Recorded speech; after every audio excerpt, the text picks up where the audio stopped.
hands up for the table fitter there, because that at that pace ran perfectly true. To roll the ball at that pace and for it to keep its line. Yeah.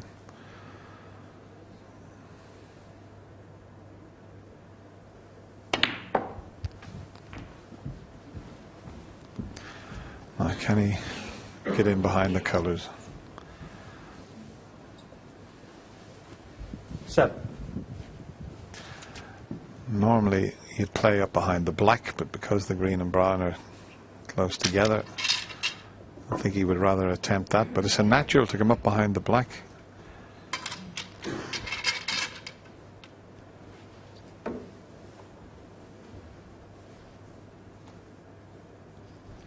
Gotta watch he doesn't hit this too hard with that extension on the table.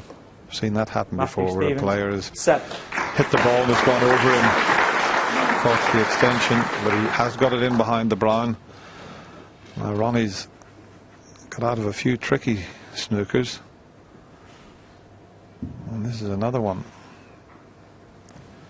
Needs a little touch aside on this also. He's going between the pink and the black. This time he's got it again. I think Ronnie felt he'd got too much side on it that time.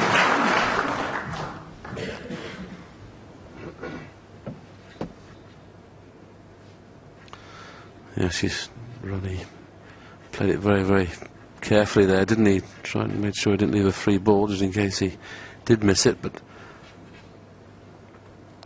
you see Ronnie just jump up on the shot here, and he thought he'd put too much side on. Stopped in his tracks.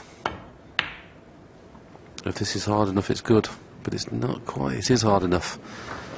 And he's taken the one cushion escape out of the equation here, so this is not easy.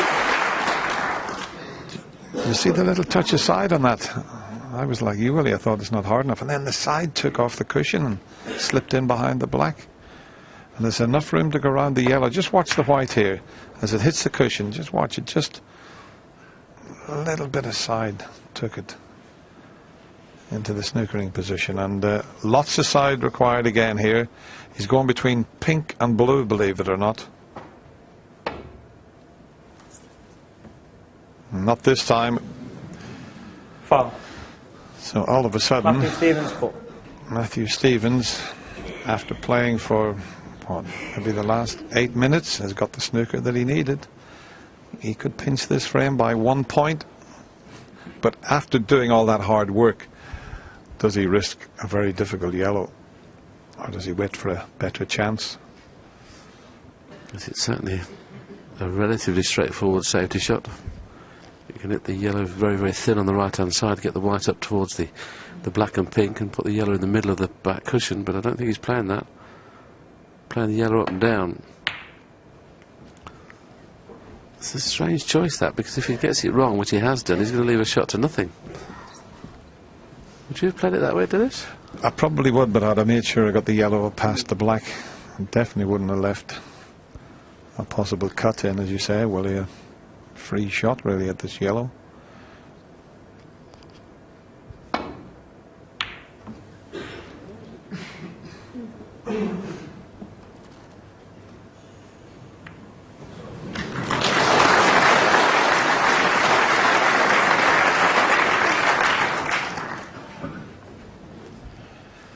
Yeah, that is what you call a shot to nothing, but it's turned out to be a pretty good result. But that's what he was attempting if he missed the pot.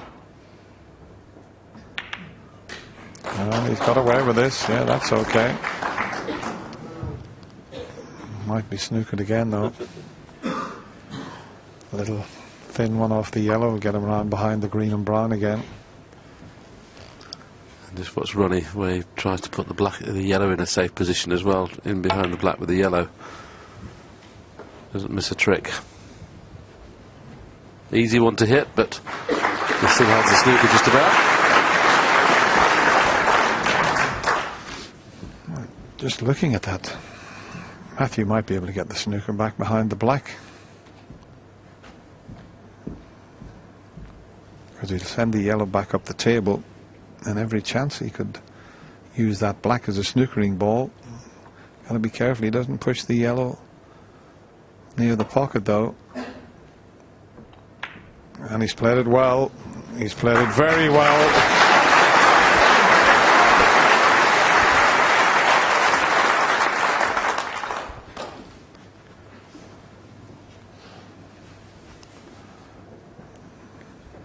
Yeah, you can swerve this right hand side. Just watch the side. I don't think he's hit it hard enough. Yeah, just about. Whoa. Because when you swerve a shot that slow, sometimes you lose the swerve on it. I thought at that pace, Dennis, he had lost the side, but there you saw the side at the very last minute take. Just watch this here. I mean, I thought it was too slow to take, but it did. So Matthew's got the upper hand on this safety exchange at the moment. Will he get a chance to pot the last remaining 6 colours?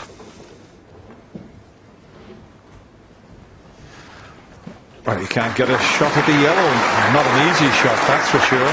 Matthew has got him snookered again. Easy to escape, but got to be a bit careful here.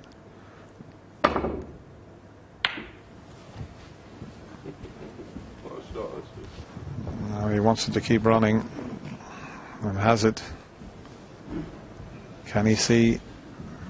Well, he can see the potting angle, but be some shot to get on the green.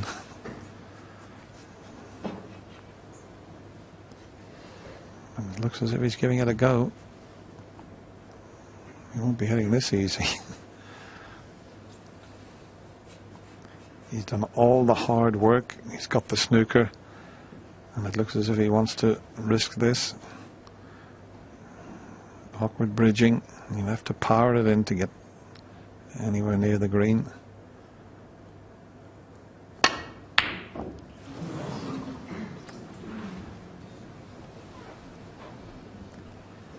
This cuts. I'll show you it again, just overdone it. White will head towards the black here if he chips the yellow in. I don't think there's an in-off on, so he's okay. Yes, Ronnie hasn't potted a ball now for over 20 minutes, and this is not the easiest ball to attempt.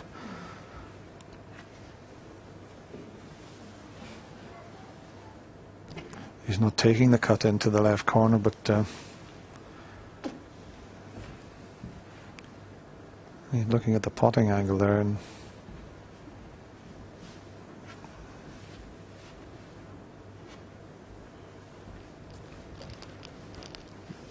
it looks like if he played with enough side, Dennis, he'd probably be able to get the cue ball very close to being in behind green and brown, but what obviously is reluctant to do is leave the yellow in the jaws if he misses it. So he's refusing the pot, which is unusual.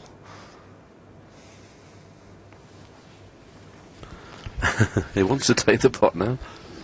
There's been a few shots in this second frame where he just can't see the shot. You know, he's having to get up and down, and you know, sometimes it's like that, but it's happened quite a few times for Ronnie. He just can't see the shot that he wants to play.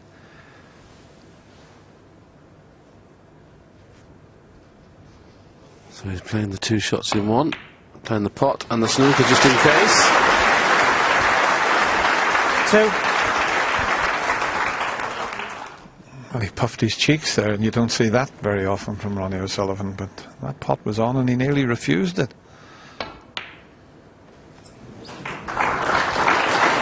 Ronnie O'Sullivan 2. And Matthew Stevens 28 behind and buying snookers. Ronnie will take this frame.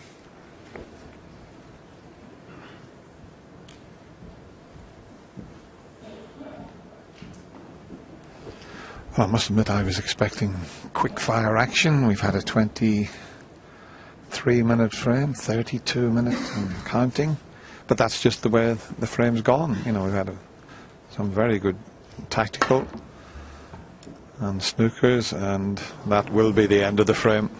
Foul. Ronnie O'Sullivan. Yeah, Matthews decided to concede, and it was a slow frame that Ronnie O'Sullivan made it 52 early. Looked like he was going to win it convincingly. In the end, he won it very, very closely, and he leads 2-0. And of course, sadly, from Matthew Stevens' perspective, that scoreline does not reflect the huge amount of work that he's invested in the first couple of frames. I suppose it's good to see. I mean, both these players are renowned for their proficiency in scoring and making big breaks. But also they're showing a different side to them. They're showing their battling qualities, and they're also showing their tactical astuteness. I mean, Matthew laid some fantastic snookers there, 6 or 7 snookers. Ronnie got out of 5 of them and just missed one. And he had a half a chance there, Matthew, at the long yellow. He'd be bitterly disappointed. But I'm sure Ronnie will be disappointed as well, because he should have secured that frame maybe 10 minutes ago. And sometimes when you put yourself through the ringer, that you know you should have won that frame and put it to bed, and 10 minutes later you're still playing it, it does have an effect on you. You don't feel as sort of comfortable as if he had won that frame 10 minutes ago. So you're not totally pleased with yourself. So Ronnie, better for Ronnie and Matthew just to win a frame really quick and get their teed into this match. OK, well, the scoreline says 2-0, but let's take a look at Ronnie's stats throughout the entire season.